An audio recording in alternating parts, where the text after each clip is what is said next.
of the United States Court of Appeals for the D.C. Circuit. He began his career at the Department of Justice in the Attorney General's Honors Program and later served as a U.S. Attorney for Maryland from 2005 through 2017.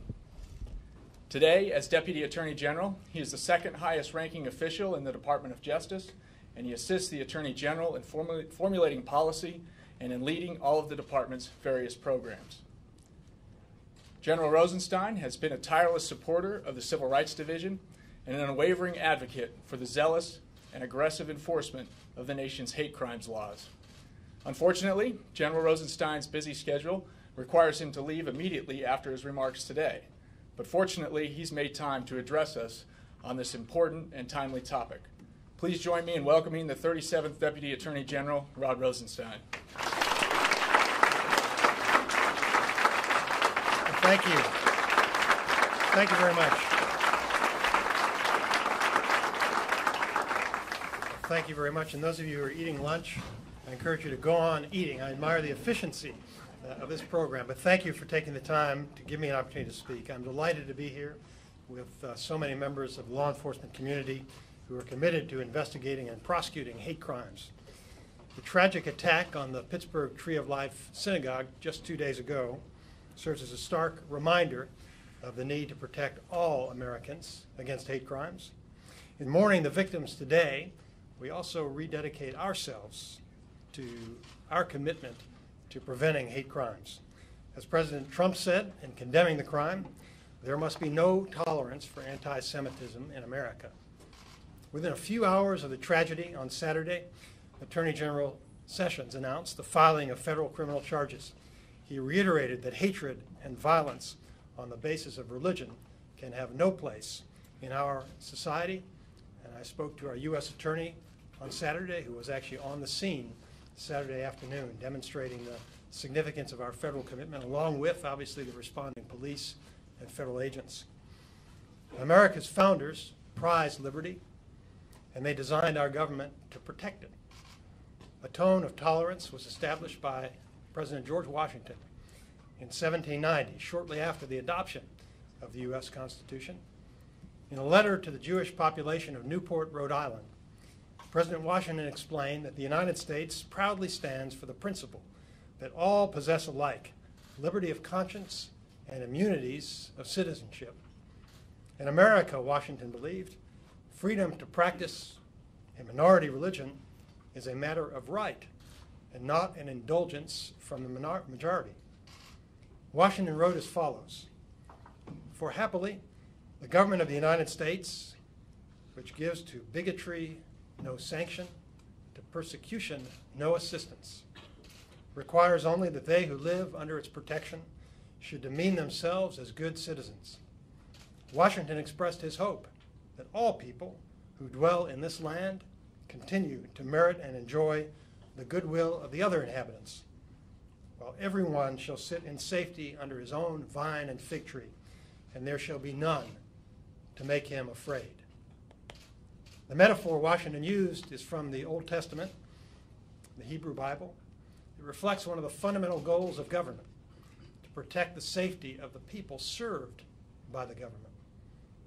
This roundtable unites two of the Department of Justice's highest priorities: supporting our state and local law enforcement agencies and vigorously prosecuting bias-motivated crimes.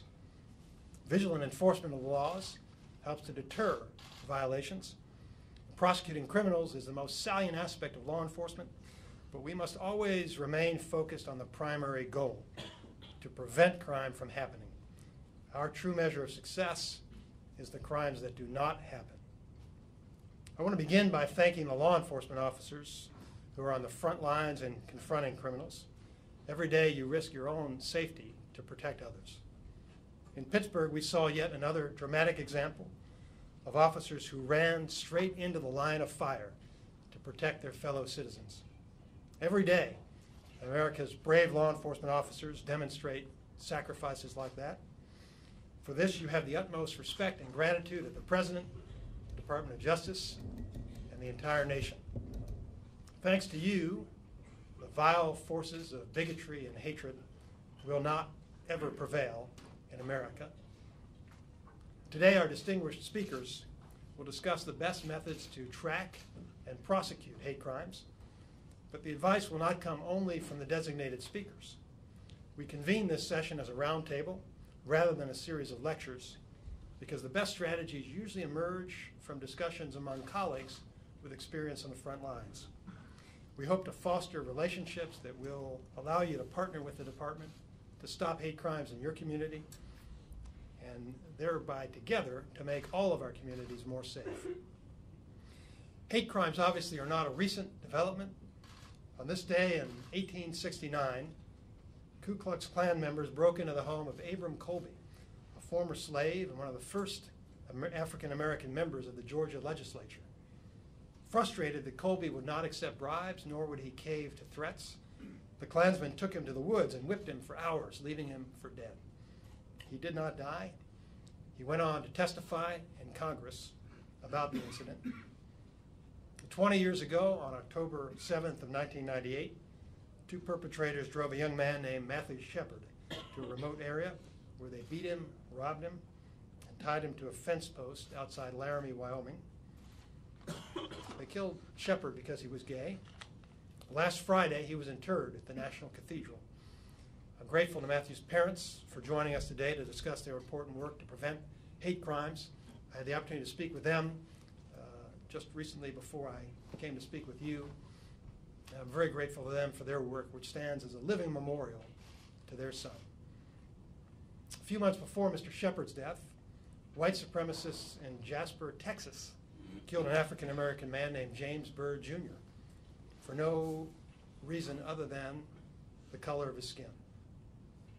Outrage about those deaths of Mr. Shepard and Mr. Byrd inspired the passage of the Shepard-Byrd Hate Crime Prevention Act. Yesterday marked the 9th anniversary of the passage of that legislation, and today we celebrate Congress's historic decision. Since January 2017, the Department of Justice has prosecuted more than 50 defendants for hate crimes. Many of those cases were filed under the Shepard-Byrd Act. For example, last year the department brought the first prosecution under the Shepard-Byrd Act for the murder of Mercedes Williamson, who was targeted because of gender. The defendant pleaded guilty in federal court in Mississippi and received a sentence of 49 years in prison.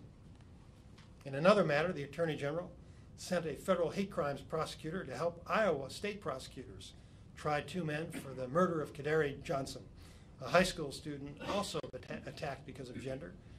That case resulted in convictions of both defendants in two separate trials. In August of this year, a defendant was sentenced to life in prison after pleading guilty to federal hate crimes and firearms charges for shooting three men in a bar in Kansas. The defendant shot and killed an Indian engineer named Srinivas Kochabatla and attempted to kill an Indian co-worker and a third man who intervened to try to provide assistance. That crime also was motivated by bias. America's founders believed so strongly in freedom of religion that they enshrined its protection in the Bill of Rights in 1791, 1 year after President Washington wrote to the congregation in Rhode Island. As Attorney General Sessions remarked at this summer's Religious Liberty Summit at the Justice Department, our founders gave religious expression a double protection in the First Amendment. Not only do we possess freedom to exercise our beliefs, but we also possess freedom of speech. The department prosecutes people who interfere with those fundamental rights. Last summer, a federal jury convicted a defendant on charges related to the 2017 burning of a mosque in Victoria, Texas. Witnesses testified about the defendant's gleeful reaction to seeing a house of worship burn and about his use of religious slurs.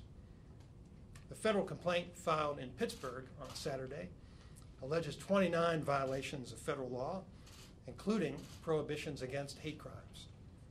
The complaint alleges that the defendant murdered 11 victims and attempted to murder 6 others.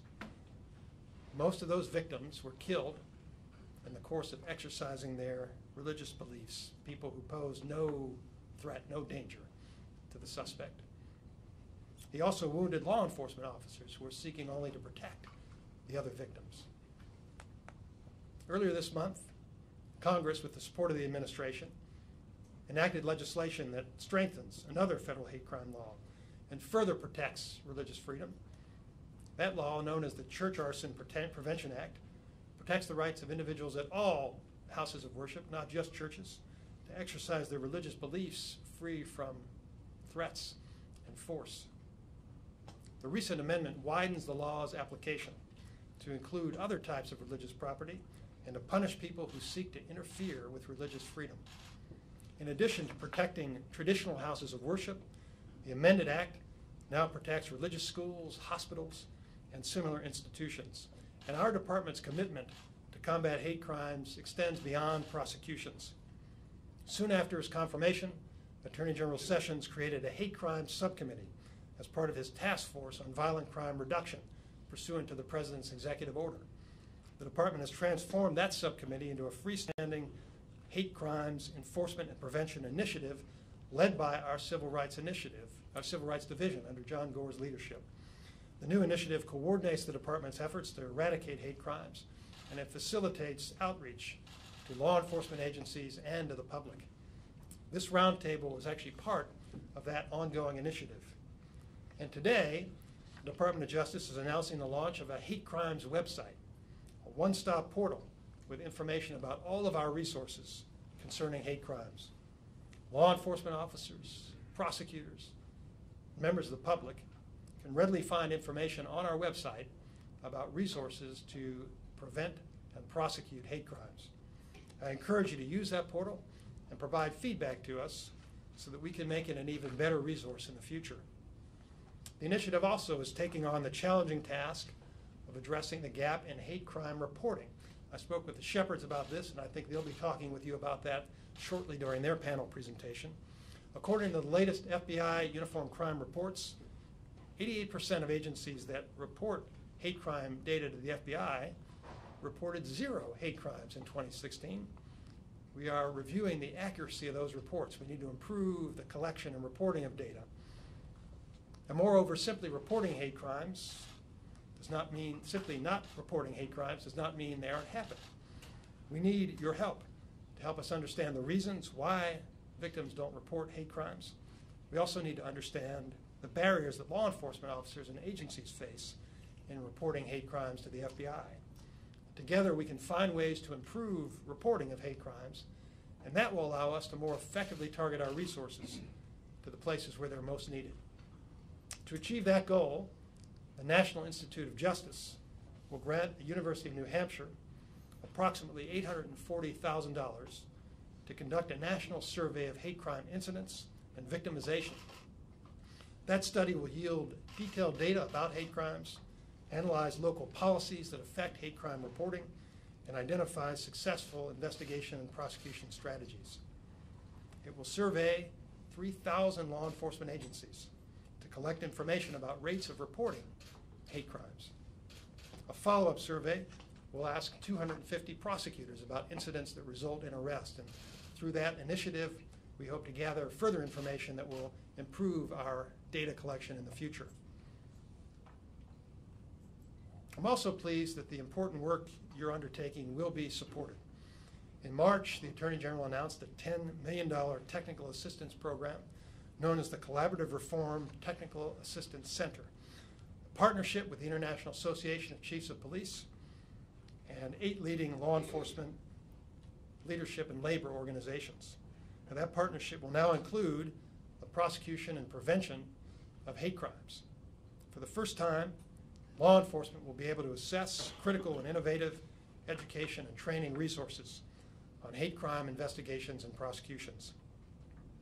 And that effort will be led by the Civil Rights Division of the Department of Justice, which includes many professionals who work with state and local partners throughout the country to combat crimes that involve bias and violations of civil rights. Before I conclude, I want to thank the Office of Community-Oriented Policing Services and the Community Relations Service for making this roundtable and our new website possible. These things don't happen on their own. They require a lot of work by many people working behind the scenes. Our department is taking many steps to combat hate crimes, but it is the brave men and women on the front lines of our local, state, and federal law enforcement agencies who are most important to this battle. We depend on you to implement President Washington's vision of a nation that gives to bigotry no sanction, to persecution no assistance, and requires only that people who live under its protection demean themselves as good citizens. So let us move forward with a renewed commitment to the principle that every American should enjoy equal protection of the laws and should be free to live and worship in safety. I thank you for your service to your communities and to your country. Thank you very much.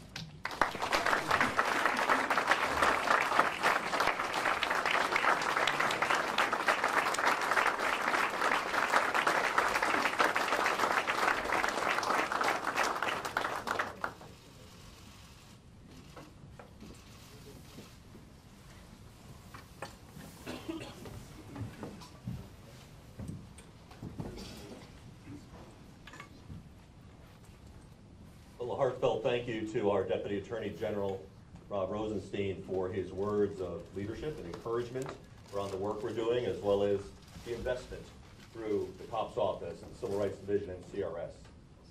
I'll now turn the podium over to our friend and colleague, Chief Will Johnson, to introduce our very special guests who will be our lunchtime keynote speakers. Thank you, Chief. Good afternoon. My name is Will Johnson. I serve as the Police Chief in Arlington, Texas, and Vice President for the International Association of Chiefs of Police. Today, I've been given the distinct honor to introduce our keynote speakers, Judy and Dennis Shepard. I want to thank Judy and Dennis for their willingness to share with us today. I also want to thank